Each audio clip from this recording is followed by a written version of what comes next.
좋은 아침, 책 읽어주는 글쓰빠빠예요. 오늘 읽어드릴 책은 저번에 읽어드린 두란노 퀴즈 성경 다음 이야기 누가복음 2장부터 시작할게요. 성전에 가신 예수님. 헤롯 왕이 죽자 천사가 요셉에게 나타나 이제 집으로 돌아가도 좋다고 전해 주었어요. 그래서 그들은 나사렛으로 긴 여행을 떠났어요. 여기서 되게 중요한 이야기가 있어요. 예수라는 이름은 엄청나게 많아요, 이스라엘에. 그런데 나사렛의 예수는 한 명뿐이지요. 바로 우리가 믿는 예수님이에요. 드디어 언덕 위에 아늑하게 자리 잡은 나사렛이 나타났어요. 예수님은 나사렛에서 자랐어요. 목수인 아버지 요셉의 일도 돕고 다른 아이들과 뛰놀기도 했지요. 목자들을 도와 양을 치기도 하고 우물에서 물을 길러가는 여인들을 돕기도 했어요. 학교에 다닌 나이가 되자 예수님은 선생님께 글도 배웠죠. 선생님의 말씀을 귀담아 듣고 배운 것을 잘 기억했어요. 하나님의 율법도 열심히 배웠답니다. 유대인들은 1년에 한 번 성전이 있는 예루살렘으로 가서 큰 명절을 지냈어요. 예수님이 12살이 되던 해 예수님도 마리아와 요셉과 함께 예루살렘에 갔어요. 예루살렘으로 가는 여행은 정말 즐거웠어요. 한참을 걷다가 언덕에 오르니 태양 아래에 은은하게 빛나는 성전이 보였어요. 마리아와 요셉, 예수님은 성전으로 왔어요. 하늘에 계신 내 아버지, 하나님의 집이구나. 예수님은 기뻤어요. 성전에서 예수님은 지혜로운 선생님을 만났어요. 명절이 끝나고 이제 집으로 돌아갈 시간이 되었어요. 모두 나사렛으로 출발했죠. 그런데 예수님이 보이지 않았어요. 마리아가 걱정스러운 표정으로 요셉에게 말했어요. 예루살렘을 떠난 후에 아무도 보지 못했다고 해요. 다시 돌아갑시다. 마리아와 요셉은 서둘러 예루살렘으로 발길을 돌렸어요. 예루살렘의 분주한 거리에도 예수님은 보이지 않았어요. 마리아와 요셉은 이곳저곳을 샅샅이 살피며 한참을 걸어 성전에 도착했어요. 저기! 예수님은 성전에서 선생님들과 이야기 나누고 있었어요. 율법 선생님들은 어린 소년이 하나님의 말씀을 너무 잘하는 것에 놀라고 있었답니다. 마리아는 눈물을 글썽였지요. 우리가 얼마나 걱정한 줄 아니? 제가 여기 있을 줄 모르셨나요? 여기가 제 아버지의 집인걸요. 예수님은 마리아와 요셉과 함께 나사렛으로 돌아가서 부모님께 순종하며 지냈어요.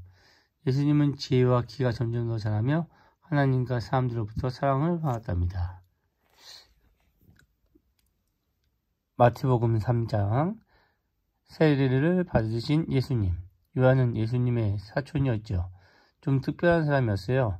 요한은 광야에서 살면서 낙타털로 만든 옷을 입고 허리에 가죽띠를 맸어요. 그리고 꿀이나 메뚜기처럼 광야에서 구할 수 있는 것들을 먹고 살았죠. 하나님은 요한에게 특별한 일을 맡기셨어요. 그것은 복음을 전하는 일이었죠. 지금까지 잘못한 일을 회개하세요. 그리고 이제부터는 옳은 일을 하세요. 어떻게 해야 할까요? 사람들이 묻자 요한은 이렇게 대답했지요. 옷이 2벌 하나도 없는 사람에게 한번 나눠주세요. 먹을 것이 많으면 배고픈 사람에게 나눠주세요. 이 말을 듣고 사람들이 깨달았어요. 요한의 가르침을 듣기 위해 많은 사람이 찾아왔어요. 여러분은 잘못을 저질렀지만 하나님은 여러분을 용서하기 원하십니다. 사람들은 하나님께 용서를 빌었어요. 그러면 요한은 요단강에서 사람들에게 세례를 해주었어요. 머리 끝까지 물속에 잠기게 했다가 다시 일으켜 세웠는데 이것이 새 삶이 시작되는 의미였어요. 사람들은 그를 세례 요한이라고 불렀답니다. 오늘날 사람들이 요한을 찾아 물었어요. 하나님이 우리를 구원하기 위해 보내신 특별한 분이 당신인가요? 아닙니다.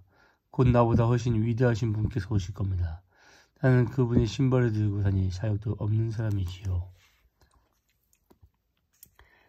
그런데 예수님이 요한에게 세례를 받으시려고 요단강에 오셨어요.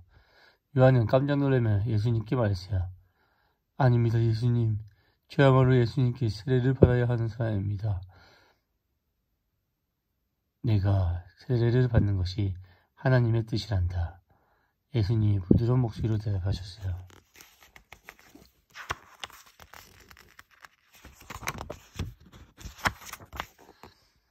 요한은 요단강에서 예수님께 세례를 베풀었어요. 예수님이 물에서 올라오시자 비둘기 한 마리가 예수님 머리 위에 나타났어요. 그리고 하늘에서 목소리가 들렸지요. 이는 내가 사랑하는 아들이며 내가 기뻐하는 자다. 누가복음 5장에서 6장. 제자들을 부르신 예수님. 하루는 예수님이 갈릴리 호숫가에서 사람들에게 이야기를 들려주셨어요. 하나님의 율법에 관한 이야기였죠. 많은 사람이 찾아와서 예수님의 말씀을 들었답니다. 그때 해변에는 고깃배 2척이 있었어요. 어부들은 그물을 신느라 바빴지요. 예수님은 배에 올라타셨어요. 그것은 베드로의 배였답니다. 예수님은 말씀을 가르치셨어요. 말씀을 가르치신 후에 예수님은 베드로에게 말씀하셨어요. 이제 깊은 데로 가서 그물을 내려보아라. 주님, 베드로가 말했어요. 저희가 밤새도록 그물을 내려보았지만 고기를 한 마리도 잡지 못했어요. 하지만 주님께서 말씀하시니 그물을 한번 던져보겠습니다. 어부들은 그물을 던졌어요. 어떻게 됐을까요? 이번에는 그물이 찢어질 만큼 물고기가 많이 잡혔어요. 베드로와 그의 형제 안드레는 다른 배에 있던 친구들까지 모두 불러 그물을 끌어올렸어요. 2척의 배가 모두 가라앉을 만큼 배에 물고기가 가득 찼어요. 베드로와 안드레 그리고 그들의 친구인 야고보와 요한은 그 많은 물고기를 보고 깜짝 놀랐죠. 베드로가 예수님 앞에 무릎을 꿇었어요. 주님, 저를 떠나세요. 저는 나쁜 사람입니다. 그러나 예수님은 베드로에게 말씀하셨어요. 이제부터 너는 사람을 낚는 어부가 될 것이다. 어부들은 배를 버려두고 예수님을 따라갔어요. 그들은 예수님의 특별한 친구, 예수님의 제자가 되었답니다. 세리는 세금을 걷는 사람이었어요. 사람들의 미움을 많이 받았죠. 사람들을 속여 세금을 너무 많이 걷었기 때문이에요. 어느 날 예수님은 세리 마태가 세간에 앉아있는 것을 보셨어요. 예수님이 마태를 부르셨어요. 나를 따르렴. 마태는 돈을 버려두고 그 자리에서 일어나 예수님을 따라갔어요. 신기하죠? 정말 신기한 일입니다. 하지만 그것은 진실이고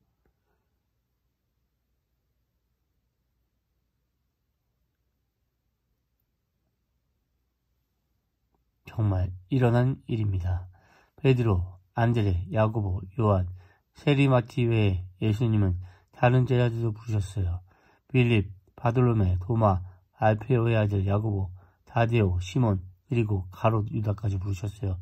이제 예수님의 제자 12명이 모였지요. 이것이 다 하나님이 계획하신 일이랍니다. 마태복음 5장에서 6장 산에서 가르치신 예수님. 예수님은 갈릴리의 주변의 언덕에서 가르치시는 것이 좋았어요. 하루는 엄청나게 많은 사람이 예수님 말씀을 들으려고 몰려왔어요. 예수님은 하나님이 주시는 복에 가르쳐주시죠. 하나님은 겸손한 사람에게 복을 주시며 그런 사람들은 땅을 받게 된단다. 하나님은 마음이 깨끗한 사람에게 복을 주시며 그런 사람들을 하나님은 보게 된단다. 너희들은 세상의 소금이란다. 만약 소금이 짠맛을 잃으면 무엇으로 음식을 맛있게 만들겠느냐. 너희들은 세상의 빛이란다. 원수를 사랑하고 너희를 괴롭히는 사람을 위해 기도해라. 그것이 하나님 아버지를 닮는 모습이란다. 그리고 예수님은 제자들에게 기도하는 법을 가르쳐 주셨어요. 하나님께 기도하고 싶을 때면 조용한 곳을 찾아라. 하나님은 너희에게 무엇이 필요한지 다 알고 계신단다. 그러니 이렇게 기도해라. 하늘에 계신 우리 아버지, 아버지의 이름을 거룩하게 하시며 아버지의 나라가 오게 하시며 아버지의 뜻이 하늘에서와 같이 땅에서도 이루어지게 하소서. 오늘 우리에게 일용할 양식을 주시고 우리가 우리에게 잘못한 사람을 용서하여 준 것 같이 우리 죄를 용서하여 주시고 우리를 시험에 빠지지 않게 하시고 악에서 구하소서. 나라와 권능과 영광이 영원히 아버지의 것입니다. 아멘. 세상에 보물을 쌓으려 하지 말고 보물을 하늘에 쌓아 놓아라. 그곳에는 도둑도 없고 좀도 없단다. 무엇을 먹을지 걱정하지 마라. 하늘을 나는 새들을 보아라. 새들은 씨를 심지도 곡식을 거두어들이지도 않지만 하나님이 돌보신다. 너희들은 새들보다 훨씬 소중하단다. 무엇을 입을지 걱정하지 말라. 들판의 꽃들을 보아라. 옷을 만들지 않아도 하나님이 아름답게 입히신단다. 하나님을 믿어라. 그러면 이 모든 것들을 너희에게 주실 것이다. 자, 오늘은 여기까지. 여러분들 많이 읽어주시고 좋아요, 구독 감사해요.